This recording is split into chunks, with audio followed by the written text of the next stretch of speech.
noches, bienvenidos a todos y todas a otro programa de Game Flashback.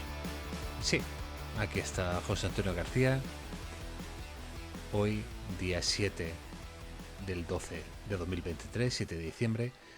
Estamos a poca hora de que empiecen los Games Awards esta noche, y mientras que eso va a ser una mirada al futuro, nosotros hoy vamos a mirar de nuevo al pasado. Es verdad que bueno, las noticias tampoco están siendo muy interesantes estos días, la espera de la ceremonia de Geoff Keighley.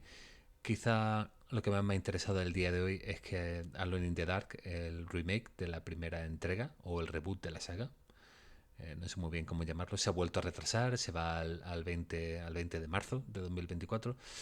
Y bueno, es una pena, es un juego al que yo le tengo bastante ganas porque el prólogo me gustó, ese prólogo gratuito que estuvo en Steam durante un tiempo, de hecho no sé si sigue estando disponible, imagino que sí. Pues la verdad es que me pareció bastante guay, me pareció que promete un montón ese juego y tengo muchas ganas de pillarlo, así que esperemos que no se vuelva a retrasar y le podamos echar el guante el 20 de marzo o un poquito más tarde cuando toque. Y nada, decía que íbamos a mirar al pasado, ya que hoy voy a analizar un juego bastante interesante, bastante guay, de una consola que tuvo mala suerte, una consola malograda. A mí el tema de las consolas fracasadas me apasiona, es un tema que me fascina saber por qué las consolas no funcionaron, por qué fracasaron, por qué les pasó lo que les pasó. No sé, es algo que siempre me ha dado que pensar y hoy voy a hablar de la 3DO. La 3DO fue una consola que se ideó en el año 89, o sea, hace ya bastante tiempo, por Dave Needle y R.J. Mikal. Estos dos señores en el año 89 en un pañuelo de un bar, eran dos ingenieros y se pusieron de acuerdo y idearon lo que iba a ser su consola de videojuego. Tuvieron la suerte de conocer a Trip Hawkins, el fundador de Electronic Arts, que se implicó muchísimo a la hora de desarrollar y lanzar esta consola. Él fundó una compañía que era de 3DO Company, o sea, la compañía 3DO, para lanzar todo lo que era el set de software y hardware que iba a mover esta consola. Porque no olvidemos que la 3DO no era una consola como tal, era más bien un set de especificaciones, es decir, era una licencia que se vendía a los fabricantes con una serie de especificaciones que eso era la consola en sí. Como novedad importante decir que una consola de 32 bits, cuando en aquella época, cuando la consola se desarrolló, que fue a principios del año 90, lo imperante eran los 16 bits, tenía CD. No fue pionera en esto porque ya estaba en Mega CD, también el CDI de Philips, había otras consolas que habían integrado el CD antes, pero esta consola basó, digamos, su potencia en ofrecer CD de base. Y nada, el fabricante que más se implicó con ello fue Panasonic, pero también estuvieron desarrollando máquinas 3DO Goldstar, Sanyo, Creative, o sea, los que hacen los altavoces Creative y auriculares, que lanzaron el Dolby Pro Logic, este famoso, sí, sí. Samsung también estuvo implicada y Electronic Arts, en concreto Trip Hawkins, intentó que Sony fuera la punta de lanza también de esta consola. Él intentó que junto con Panasonic también fuera Sony la que fabricara 3DO y ayudara al desarrollo de esta máquina, pero finalmente Sony no participó porque ya estaban inmersos en la PlayStation. O sea, Sony estaba a tope ya con su PlayStation y pasaron de Electronic Arts y de Trip Hawkins con la 3DO. Desgraciadamente Sega también estuvo a punto de hacer tratos con 3DO para lanzar su siguiente consola. Podría haber sido la siguiente consola de Sega, esta, porque Tom Kalinske, el famoso Tom Kalinske que lanzó, bueno, que llevó a la Mega Drive al estrellato a principios de los 90, como bien describe el libro Console Wars, también estuvo a punto de cerrar un trato con Trip Hawkins para para lanzar esta consola bajo la marca Sega, pero tampoco funcionó, así que se tuvieron que apañar con lo que había. Tuvieron que lanzar el aparato de Panasonic, que fue el primero que se lanzó en el año 93. ¿Cuál fue el gran problema de esta máquina una vez se hubo lanzado? Aparte de la falta de apoyo de algunos fabricantes, fue el precio. Era una máquina que era carísima de producir en aquella época. Hubo unidades que se empezaron a vender por $700. Luego se fue rebajando el precio conforme otros fabricantes se tiraron también a intentar crear sus propios modelos de 3DO. Incluso hubo algunos modelos que se vendieron por $400, pero el daño ya estaba hecho, la consola era muy cara, empezó vendiéndose regular, o por no decir mal, a lo cual contribuyó que se lanzó con un solo juego. Así que imaginaros, una consola que se lanzó con un solo juego, un desastre. Era el Crash and Burn, un juego desarrollado por Mark Cerny. Sí, sí, el Mark Cerny que ayudó a desarrollar la Play 2 y la Play 3, la 4, la 5, también la PlayStation Vita, es decir, digamos, el cerebro detrás de las últimas consolas de PlayStation o de la mayoría de las consolas de PlayStation, fue el que desarrolló este juego, porque él, antes de dedicarse a hacer consolas, él era un desarrollador muy talentoso y este fue el juego de debut en la 3DO, el Crash and Burn, pero era su único juego, así que rápidamente esta consola empezó a tener serios problemas. Fue elegida el producto del año en la revista Time, incluso, pero eso no la salvó de tener ahí unos malos reviews, una mala prensa, por la falta de catálogo, por lo cara que era. Y nada, y encima la puntilla le vino cuando se anunciaron PlayStation y Saturn, que con las especificaciones que traían la dejaron rápidamente obsoleta. Se quedó obsoleta en el año 94 cuando se anunció la nueva máquina. La 3DO prácticamente estaba ya sentenciada. Y era una consola que, aparte de tener 32 bits, tenía algunas historias muy interesantes. Podía reproducir televisión en alta definición, vídeo en una resolución bastante alta. Por supuesto tenía un sonido digital gracias al CD. Pero bueno, lo que he dicho, al final fracasó. Estuvo viva del año 93 al año 97. Y en Japón sí que tuvo una vida un poquito mayor porque se vendió bien y luego la gente encontró un nicho en esta consola porque la usaban para reproducir porno. Hubo un mercado de porno, una curiosidad grande, muy asociada a la 3DO en Japón, lo cual la hizo seguir allí, vendiéndose más allá de Europa y Estados Unidos. Ya como última curiosidad, el hardware que movía esta consola, que se llamaba Opera, los derechos se vendieron a Samsung en el año 97 y la consola se relanzó en Corea del Sur. Y del año 97 al 99 esta consola estuvo vendiéndose en Corea del Sur. Una historia bastante bizarra que una consola fracasada tremendamente ya cuando ya se había prácticamente desaparecido en Corea tuvo una vida larga, algo parecido a lo que pasó con Master System en Brasil, que eso merece también un programa aparte que algún día lo haré. Y nada, esto era lo que yo quería comentar así de la 3DO, una consola malograda, pero yo creo que tiene muchas cosas muy interesantes que merece la pena hablar. Y para ello, hoy voy a hablar de este juego, que lo he jugado hace nada, me lo acabé hace poquito, 2 o 3 días. Es el Escape from Monster Manor. ¿Este juego qué es? Pues esto es un juego de la 3DO que cuando se lanzó yo no recuerdo nada de este juego porque yo sí que leí cosas en aquella época sobre la 3DO, sobre su CD, porque se le hizo mucha publicidad, sobre todo por parte de Electronic Arts, pero de este juego no recuerdo absolutamente nada. Es un juego que estuvo desarrollado por Leo Schwab, que era un niño prodigio, o sea, un chico niño prodigio, perdón, esto suena muy mal. Era un desarrollador prodigio que había demostrado su talento en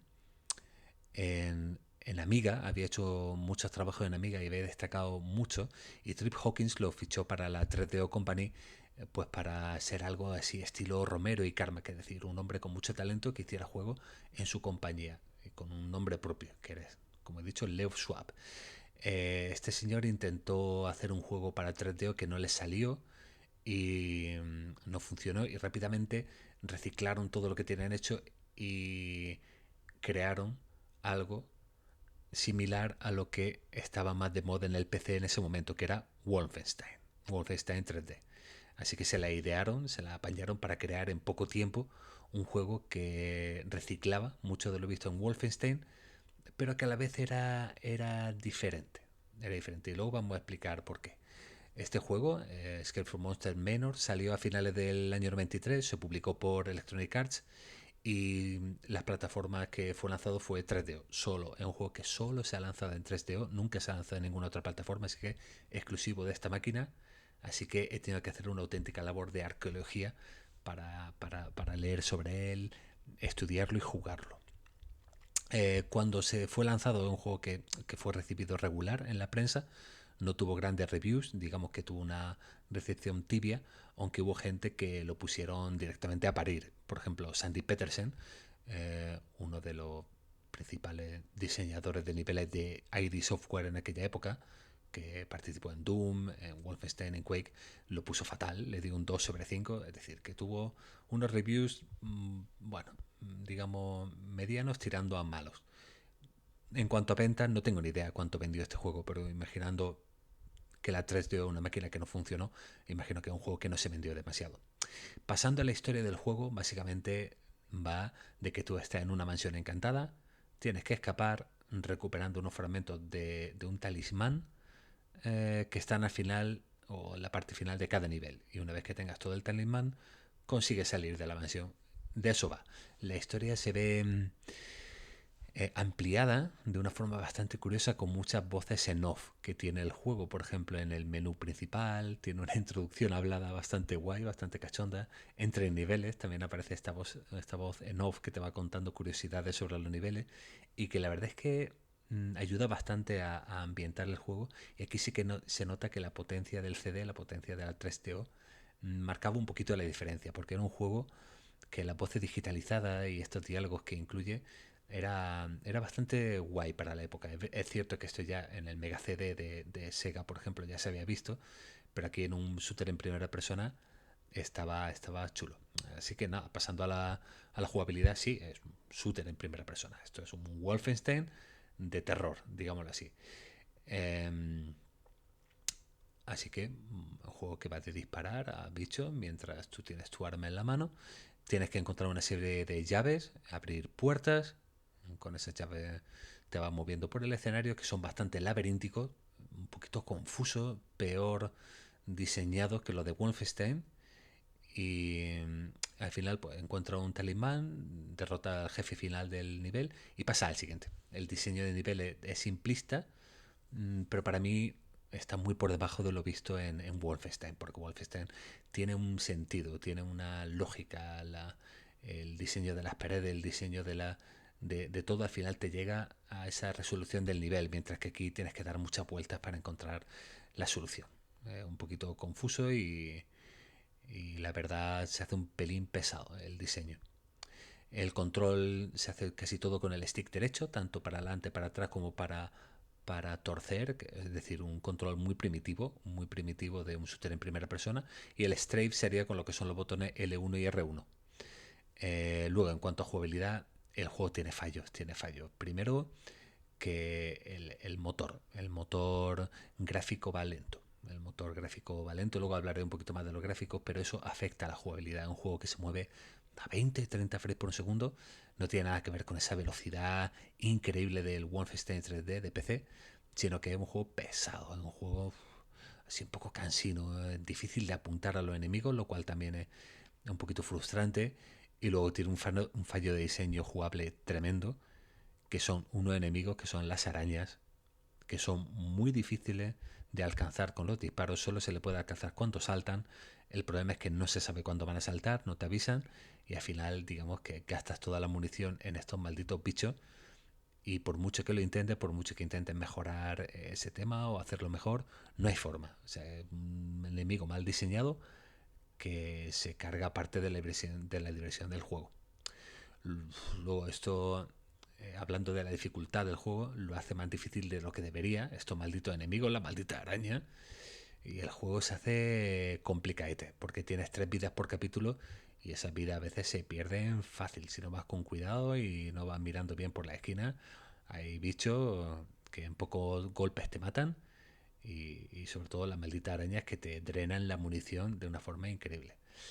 Eh, en cuanto a duración, un juego que en 4 o 5 horas te lo puedes acabar.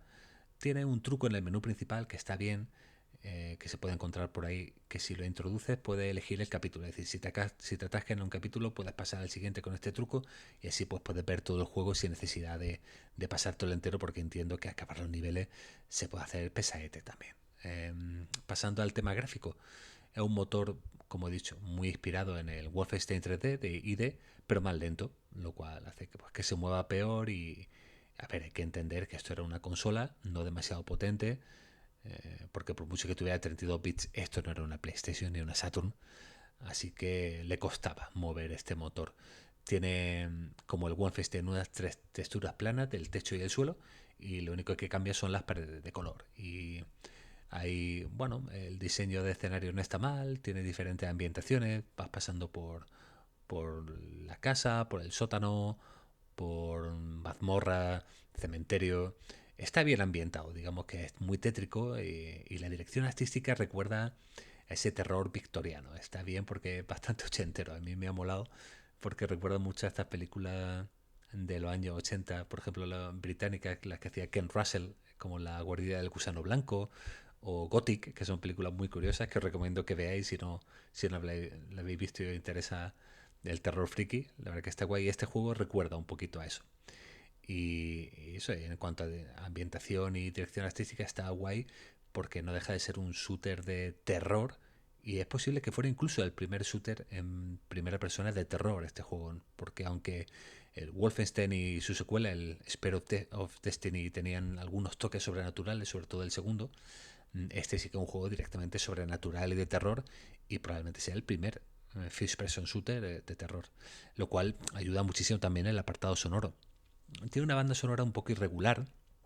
Tiene alguna pieza muy chula, algunas fases que tienen como, bueno, sonido de clavicordio, piano, que ambientan muy bien esa ambientación victoriana, retro del juego.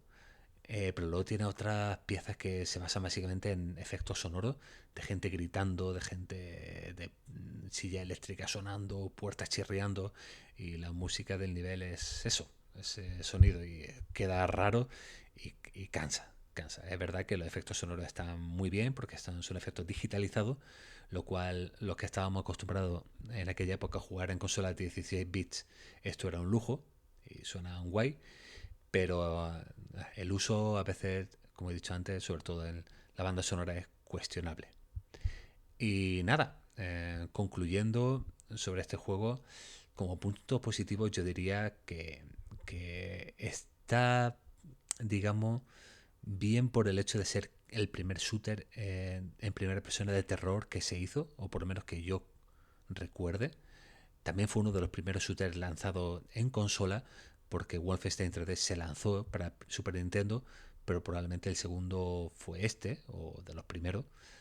Eh, Luego tiene otras cosas muy guays, por ejemplo, terminando de punto positivo, el HUD, que no lo he comentado antes en el tema gráfico, no tiene HUD como tal, o sea, no se ve en la munición que tiene realmente con números ni la salud en la pantalla, sino que está todo integrado en el arma, en la mano del personaje. Ahí ves en una barrita la munición que te queda, porque es como una pistola eléctrica lo que llevas, que de hecho solo hay un arma en todo el juego, y también la mano, digamos que le van apareciendo heridas, se va deshaciendo conforme te van haciendo daño. Es decir, no tienes barra de vida ni barra de munición, sino que todo está integrado en la mano y en el arma que ves en primera persona. Y esto me parece bastante rompedor, bastante guay, y sí que tuvo su influencia después. Por ejemplo, el Dead Space en el año 2008 llevó este estilo de bueno, de juego sin HUD, sin nada de número en la pantalla, hasta un extremo superior. Es decir, que tuvo su influencia este juego. Yo creo que tiene ideas muy buenas. Muy buenas. Como punto negativo, lo que he comentado antes. Solo tiene un arma. Los enemigos son un pelín pesado. sobre todo la araña, y decir que es difícil, es un juego complicado, difícil de tener paciencia para acabar todos los niveles, es decir, que hoy día se hace pesado, un juego que se hace pesado. En ese aspecto no ha envejecido demasiado bien, sobre todo por el tema de la dificultad, el diseño confuso de los niveles, y hay que echarle ganas si te lo quieres terminar. Aún así, me parece un juego relevante por ser de los primeros shooters que se lanzó en consola, por ser de terror, y creo que tiene un legado bastante, bueno, bastante guay. Yo creo que merece la pena por lo menos verlo, echarle un ojo, no sé si jugarlo, pero por lo menos escuchar la música, verte un vídeo, porque verás que hay cosas que hoy día se siguen bueno, se siguen viendo de este juego, por ejemplo ese esa pantalla sin barras de vida y munición, es una cosa que yo creo que sí que ha tenido su influencia, o por lo menos, si no ha tenido influencia, sí que digamos que fue una muestra temprana de este tipo de diseño, y está bastante guay.